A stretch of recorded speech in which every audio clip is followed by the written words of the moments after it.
جب رمضان آیا تو نبی پاک صلی اللہ علیہ وسلم نے فرمایا کہ 4 چیزوں کی کثرت کرو. 2 چیزیں ایسی ہیں ان کے بغیر چارہ نہیں، اور 2 چیزیں ایسی ہیں ان سے اللہ خوش ہوگا. 2 چیزیں ایسی ہیں جن کے بغیر چارہ نہیں، مجبوری ہے. وہ کیا ہے؟ پہلی چیز یہ ہے کہ جنت کے بغیر تمہارا ٹھکانہ نہیں، اس لیے اللہ سے مانگنا جنت. اور دوسری چیز کیا ہے جو مجبوری ہے؟ کہا جہنم کی آگ کو، تکلیفوں کو تم برداشت نہیں کر سکتے، اس لیے رمضان میں اللہ سے نجات مانگو، اللہ ہمیں جہنم سے نجات عطا فرما. اس لیے کہتے ہیں وَنَعُوذُ بِكَ مِنَ النَّارِ. اور کہا 2 چیزیں جن سے اللہ راضی ہوں گے، ان میں پہلی چیز ہے کلمہ طیبہ کی کثرت کرو، لا الہ الا اللہ. اور دوسری چیز جس سے اللہ راضی ہوتے ہیں وہ یہ ہے کہ ہم انسان ہیں، انسان بشر ہے، انسان سے غلطی ہوتی ہے. اب ہم وضو کر کے جمعہ پڑھنے آئے، بے پردگی کا زمانہ ہے، 10 اجنبی پر نظر پڑ گئی بغیر ارادے کے، زبان سے غلط بات نکلی، تو ان چیزوں کی وجہ سے ایمان والے دل پر میل جمتا ہے. تو اس میل کو صاف کرنے کے لیے طریقہ ہے شریعت میں کہ آدمی استغفار کرتا رہے. تو نبی کریم صلی اللہ علیہ وسلم نے فرمایا رمضان میں استغفار کی کثرت کیا کرو. اس لیے رمضان میں ہمارا وظیفہ کیا تھا؟ یہی 4 چیزیں، لا الہ الا اللہ ونستغفر اللہ ونسألک الجنت ونعوذ بک من النار. تو لا الہ الا اللہ میں ہم نے کلمہ پڑھا، نستغفر اللہ میں استغفار پڑھا، ونسألک الجنت میں ہم نے جنت مانگی، ونعوذ بک من النار میں ہم نے جہنم سے نجات مانگی. اس لیے کہ نبی کریم صلی اللہ علیہ وسلم نے فرمایا رمضان میں ان 4 چیزوں کی کثرت کرو. پھر جب شب قدر آئی تو حضرت عائشہ صدیقہ نے عرض کیا یا رسول اللہ صلی اللہ علیہ وسلم آج کی رات میں ہم کیا مانگیں؟ تو آپ نے فرمایا آج کی رات میں کثرت سے مانگنا اللہم انک عفو کریم تحب العفو فاعف عنا. اس لیے اس رات میں یہ زیادہ پڑھتے ہیں. اور جس وقت رمضان پورا ہوا تو عید آئی، کہا اب آج کیا کریں گے؟ تو اس دن کا وظیفہ بدل گیا. اس دن سب لوگوں نے صبح سے ہی شروع کر دیا اللہ اکبر اللہ اکبر لا الہ الا اللہ اللہ اکبر وللہ الحمد. میرا پوائنٹ یہ ہے کہ اللہ کی طرف سے مختلف ٹائم پر مختلف چیزیں دی گئیں. جمعے کے دن کے لیے دی گئی درود پاک کی کثرت. حدیث پاک میں ہے نبی کریم صلی اللہ علیہ وسلم نے ارشاد فرمایا جو آدمی یہ چاہے کہ وہ قیامت کے دن میرے سب سے زیادہ قریب ہو، میرے نزدیک کھڑا ہو جائے، ایسی مجلس میں آپ سوچیں جہاں تمام لوگ جمع ہوں گے، پیغمبر جمع ہوں گے، ملائکہ جمع ہوں گے، ساری امتیں جمع ہوں گی، وجاء ربک والملک صفا صفا، سب ہوں گے. ایسے وقت میں جس آدمی کو کہا جائے آ جاؤ تمہاری کرسی کہاں ہے، اس جگہ جہاں پر حضرت نبی اکرم صلی اللہ علیہ وسلم تشریف فرمائے، اس سے بڑا خوش نصیب کون ہوگا؟ تو حضور نے فرمایا جو چاہتا ہے کہ قیامت کے دن میرے پاس میرے ساتھ کھڑا ہو جائے، اس کو چاہیے کہ روشن رات یعنی شب جمعہ اور روشن دن یعنی جمعے کے دن میں وہ درود پاک کی کثرت کرے. اس لیے جمعرات کو جب سورج غروب ہوتا ہے اس وقت سے لے کر شب جمعہ شروع ہو گئی، اور پھر یہ دن شام سورج ڈوبنے تک یہ دن جمعے کا ہے. اس لیے جو بھی شوقین لوگ ہیں وہ ان ٹائموں میں درود پاک کی کثرت کرتے ہیں. اس لیے میں نے آپ کو 3 بار درود پڑھا دیا، وہ بھی افضل درود جو نماز کا درود ہے اللہم صلی علی محمد وعلی آل محمد کما صلیت علی ابراہیم وعلی آل ابراہیم انک حمید مجید. اللہم بارک علی محمد وعلی آل محمد کما بارکت علی ابراہیم وعلی آل ابراہیم انک حمید مجید. اب یہ ہر آدمی کی اپنی کوشش ہے وہ کتنا پڑھے. ہم نے دیکھا ہے بہت سے لوگ ڈرائیونگ کرتے ہیں توجہ ادھر ہے لیکن زبان پر درود شریف جاری ہے، پڑھ رہے ہیں، جس کو جو یاد ہو. شارٹیسٹ درود کلمے کا درود ہے، کلمہ شریف کا درود ہے صلی اللہ علیہ وسلم. کتنا شارٹ ہے، صلی اللہ علیہ تک تو درود ہے، وسلم میں سلام ہے، صلی اللہ علیہ وسلم. اب ڈرائیونگ کی کر رہا ہے، یہ بھی پڑھ رہا ہے. کتنا دن میں پڑھ سکتے ہیں؟ آپ نماز سے فارغ ہوئے اس کے بعد اپنے کاؤنٹر پر پہنچیں گے، اپنی ڈیوٹی پر پہنچیں گے، جن کا جہاز ہوگا اپنے جہاز پر پہنچیں گے، تو یہاں سے نکلتے ہوئے چلتے چلتے وہ ٹرائی کر لیں، آزما لیں یہاں سے جہاز تک کتنا پڑھ سکیں گے، یہاں سے کاؤنٹر تک کتنا پڑھ سکیں گے، یہاں سے ڈیوٹی تک کتنا پڑھ سکیں گے، لوڈر دیکھا گیا بیلٹ تک میں کتنا پڑھ سکوں گا. تو ہمیں سمجھ آئے گا کہ ہر روز ہمارا بہت لاس ہو رہا ہے. گھر سے ایئرپورٹ تک ہم کتنا پڑھ سکتے تھے، واپس شام کو ہم کتنا جا سکتے ہیں.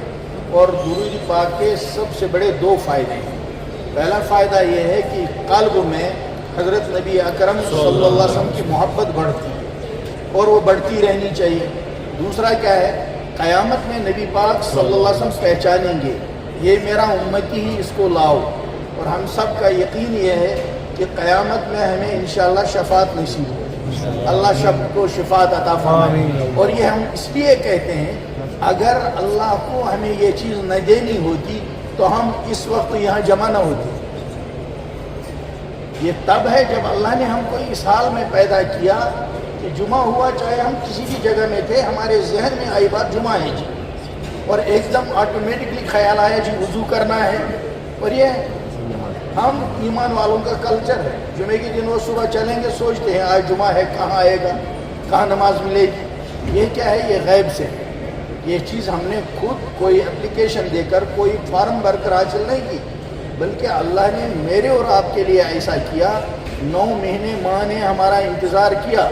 جب 9 مہینے کے بعد ہم اس کے پیٹ کی دنیا سے اس دنیا میں اس کی گود میں آئے، وہ ہم کو روتا ہوا دیکھتی رہی. پڑوسی پوچھتے تھے بہن رو کیوں رہا بچہ، دودھ نہیں ہے؟ ہماری نے کہا دودھ ہے، سینہ بھرا ہوا ہے، کیوں رلا رہی ہے بچے کو؟ تو ہماری پیاری ماں نے کہا دودھ اس کو میں ابھی پلاؤں گی، تھوڑا صبر کر رہی ہوں اس لیے کہ اس کے کان میں اذان نہیں دی. تو ہماری ماں نے تب تک صبر کیا، پہلے ہمیں ایمان کی اذان کان میں کہلوائی، اس کے بعد ہمیں جسم کی غذا دی. تو جس اللہ نے ہمیں ایمان اس حیثیت سے دیا، اس وقت ہم اپنی ماں کو نہیں پہچان سکتے تھے، باپ کو نہیں پہچانتے تھے، لیکن ایسا سسٹم میرے اور آپ کے لیے اللہ نے مقدر کیا کہ دودھ جسم کی غذا بعد میں ملی، ایمان کی غذا اذان اللہ نے پہلے ہم کو سنائی. تو اس میں ہم نے کچھ نہیں کیا. قرآن میں ایک جگہ اللہ پاک نے فرمایا یمنون علیک ان اسلموا یا رسول اللہ صلی اللہ علیہ وسلم، یہ آپ پر احسان جتلاتے ہیں کہ ہم مسلمان بنے. قل آپ کہہ دیجئے اے نبی اکرم صلی اللہ علیہ وسلم لا تمنوا علی اسلامکم، اپنے اسلام کا مجھ پر احسان مت رکھو. تم نے اسلام کے لیے کیا ہی کیا، یہ تو تم کو ایسے ملا جو اللہ نے مہربانی کی ہے. بل اللہ یمن علیکم ان ہداکم للایمان، اللہ اپنا احسان تم پر بتا رہا ہے کہ اس اللہ نے تم کو ایمان کی دولت سے نوازا. تو اب ہماری ضرورت کیا ہے؟ ہماری ضرورت یہ ہے کہ جیسے ہم کو دودھ پینے سے پہلے اللہ نے ایمان کی دولت نصیب کی، جب ہم اس دنیا سے جانے والے ہوں اس وقت بھی اللہ ایمان کا کلمہ ہماری گنہگار زبانوں پر جاری کر. یہ ہماری سب سے بڑی ضرورت ہے.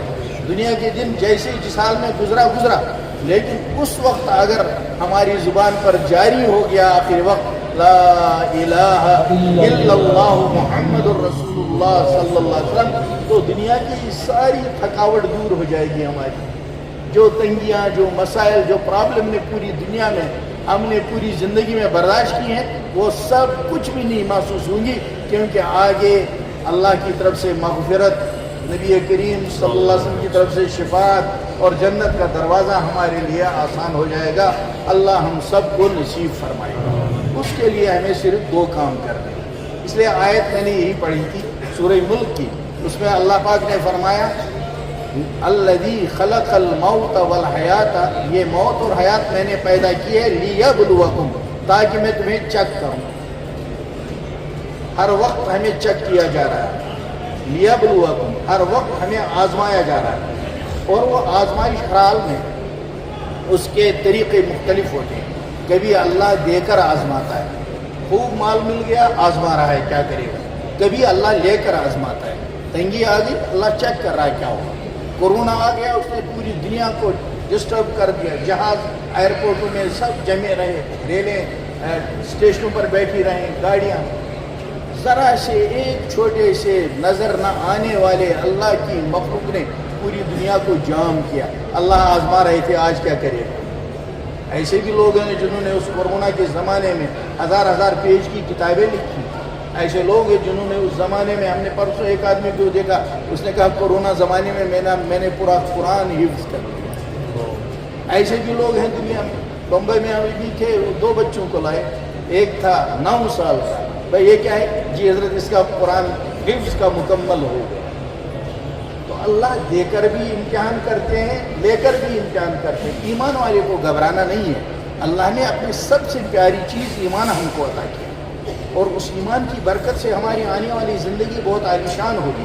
البتہ ہمارے لیے جانچ ہو رہی ہے، چیک یہ اس نعمت کی قدر کتنی کرتا ہے، اور وہ چیک ہر وقت ہے۔ سڑک میں چل رہے ہیں، اللہ دیکھتے ہیں اس کی آنکھ صحیح دیکھ رہی ہے یا غلط، کیونکہ ایمان والے کے لیے آزمائش ہے، ہر چیز دیکھنے کی اجازت نہیں ہے۔ ایمان والے کے لیے کھانے کی آزمائش ہے، ہر چیز نہیں کھا سکتا، اس کے یہاں حلال اور حرام کا سسٹم ہے۔ ایمان والے کے لیے چلنے میں آزمائش ہے۔ قرآن نے کہا وَلَا تَمْشِ فِي الْأَرْضِ مَرَحًا، میرے بندے زمین پر اکڑ کر مت چل۔ قرآن نے کہا وَقُلْ لِلْمُؤْمِنِينَ يَغُضُّوا مِنْ أَبْصَارِهِمْ، میرے مومن بندوں سے کہہ دو اے نبی صلی اللہ علیہ وسلم جب چلیں اپنی نگاہ کو نیچی رکھیں۔ تو ہر وقت امتحان ہو رہا ہے۔ تو بس ایک پوائنٹ آج کی اس مجلس سے آپ کو ساتھ لے جانا ہے کہ ایگزام ہو رہا ہے، اور وہ کب ہو رہا ہے؟ وہ ہر ٹائم ہو رہا ہے۔ سڑک میں ہوں تو میرا امتحان ہو رہا ہے، گھر میں ہوں تو امتحان ہو رہا ہے، بیڈ پر ہوں امتحان ہو رہا ہے۔ ماں باپ محبت سے شام کو کہتے ہیں بیٹا تھک کر آئے ایئرپورٹ سے، جاؤ سو جاؤ، وہ نہیں جانتے بیچارے، وہ تو محبت میں ایسا کہہ رہے ہیں۔ پانی بھی خود بوڑھا اٹھا کے لا رہا ہے اپنے لیے، بچے کو حکم نہیں دیتا، اس کو نہیں معلوم بچے نے اب دروازہ بند کر کے اپنی رات موبائل کے ساتھ خرچ کر دی، اور وہ ایسی چیزیں دیکھ رہا ہے جو ماں باپ سوچ بھی نہیں سکتے ہم ایسی چیزیں دیکھ رہے ہیں۔ تو آزمائش ہے، وہاں بیڈ میں بھی آزمائش ہے، اندھیرے میں بھی آزمائش ہے۔ تو یہ ایک پوائنٹ آپ لے کر جائیں کہ ہم ایک آزمائش کی گھڑی میں ہیں، ہر وقت ہمارا اللہ ہماری آزمائش کرتا ہے۔ اگر یہ ہمارے ذہن میں آئے تو اللہ کا یہ تصور ہماری زندگیوں کو بدل دے۔ صبح کو ایئرپورٹ کے لیے چلے، بس اسٹینڈ پر کھڑے ہیں، ادھر سے لڑکی آئی کالج جانے کے لیے، تصور آئے گا میں آزمائش میں ہوں تو نگاہ نیچی جائے گا، تصور نہیں ہوگا میں امتحان میں ہوں تو نگاہ نیچے نہیں جائے گا۔ تو یہ امتحان ہے، ہماری زندگی کا امتحان ہے، اس لیے کہ ہم نے تسلیم کیا اس بات کو جس کو اللہ نے بیان کیا کہ میں تم کو آزما رہا ہوں۔ پھر ہم بشر ہیں، ہم انسان ہیں، اور انسان سے غلطی ہوتی ہے۔ اس کو نبی کریم صلی اللہ علیہ وسلم نے فرمایا کلکم راعین، تم میں سے ہر ایک ذمہ دار ہے، اور دوسری جگہ فرمایا کلکم خطاؤن، تم میں سے سب کے سب گناہ گار ہیں۔ تو پھر پوچھا گیا حضرت پھر کیا کریں؟ کہا میں بتاؤں گا گناہ گاروں میں اچھا کون ہے۔ ایک ایسی بات ہوئی گناہ گار اور اچھا، تو نبی پاک صلی اللہ علیہ وسلم نے فرمایا خیر الخطائین التوابون، گناہ گاروں میں سب سے بہتر وہ ہے جو بار بار توبہ کرنے والا ہے۔ سبجیکٹ فاعل ہے، آبجیکٹ مفعول ہے، تو فاعل کا وزن عربی میں عالم، علم والا، کاتب، لکھنے والا، لیکن یہاں کا خطا، بہت زیادہ غلطیاں کرنے والا، تائب ہے توبہ کرنے والا، یہاں کا تواب جو بار بار، اس کا مطلب ہے کہ بار بار غلطی ہو سکتی ہے، اس سے ہمت نہیں ہارنی چاہیے کہ غلطی ہو گئی پھر ہو گئی، اس سے کبھی ہمت نہ ہارے، کیونکہ ہمارا اور شیطان کا مرنے کے دم تک مقابلہ چلے گا، ہمت نہیں ہاریں گے۔ 10 بار غلطی ہوئی، پیغمبر نے بتا دیا، ان کی بات گارنٹی ہے کہ گناہ گاروں میں سب سے بہتر وہ ہے جو بار بار توبہ ریپیٹ کرتا ہے۔ پیغمبر معصوم ہیں، ان کا کوئی گناہ نہیں، لیکن حدیث میں ہے امت کو تعلیم دینے کے لیے نبی پاک صلی اللہ علیہ وسلم ایک مجلس میں 70 بار استغفار پڑھتے، اس لیے گھبراہٹ کی بات نہیں۔ یہ جملہ ذہن میں لے جائیں کہ ہم لوگ امتحان میں ہیں، ہر وقت امتحان ہو رہا ہے، اور دوسری بات یہ ہے کہ غلطیاں اگر ہوتی ہیں تو ہمیں فوراً اللہ کی بارگاہ میں توبہ کرتے رہنا چاہیے۔ اللہ ہم سب کو توفیق عطا فرمائے، آپ لوگوں کو بھی توبہ نصیب فرمائے، مجھے بھی توفیق عطا فرمائے۔ ربنا آتنا فی الدنیا حسنہ وفی الآخرۃ حسنۃ وقنا عذاب النار۔ اے اللہ ہم آپ کے گناہ گار بندے ہیں اور اچھی طرح جانتے ہیں آپ نے یہ ہاتھ ہمیں پاک عطا فرمائے تھے، ہم نے ان کو گناہوں سے ناپاک کر دیا۔ یہ چھوٹی زبان آپ نے پاک عطا کی جی، اس میں آپ تو 0.01 ملی میٹر بھی پاک باقی نہیں بچا ہوگا اللہ، لیکن ہم آپ کے دروازے پر ہیں، وضو کر کے پاک ہو کر آئے ہیں، آپ کے سامنے یہ گناہ گار ہاتھ پھیلا دیے ہیں۔ اللہ اب ایسی رحمت ہم پر نازل کیجئے جو ہم بالکل پاک صاف ہو جائیں، ہماری آنکھیں پاک ہو جائیں، ہمارا دل و دماغ پاک ہو جائے۔ اللہ ہمارا رزق بھی ہمیں پاک بنا کر عطا کیجئے۔ اے اللہ برکت والا رزق دیجئے، یا اللہ وسعت والی روزی دیجئے، ہمارے کاروباروں میں برکت عطا کیجئے۔ یا اللہ کورونا کی وجہ سے جو کاروبار ٹھپ ہوئے، جاب ختم ہوئے، سب کو دوبارہ برکت والا رزق عطا فرمائے۔ یا اللہ ہمارے قرضوں کو غیب سے ادا فرما، بیماریوں سے شفا نصیب فرما۔ جو بچے بچیاں ہماری نکاح کی عمر کو پہنچے، اپنے غیب کے خزانے سے ان کے لیے اچھے جوڑے عطا فرمائیے۔ جن کے نکاح ہوئے ان کی زندگی خوشگوار بنائیے، جن کے اولاد نہیں اللہ اپنے خزانے سے اولاد دیجیے۔ پوری امت کی مغفرت فرما دے، ہم سب کی مغفرت فرما دے۔ وصلی اللہ تعالی علی خیر خلقہ محمد وعلی آلہ واصحابہ اجمعین۔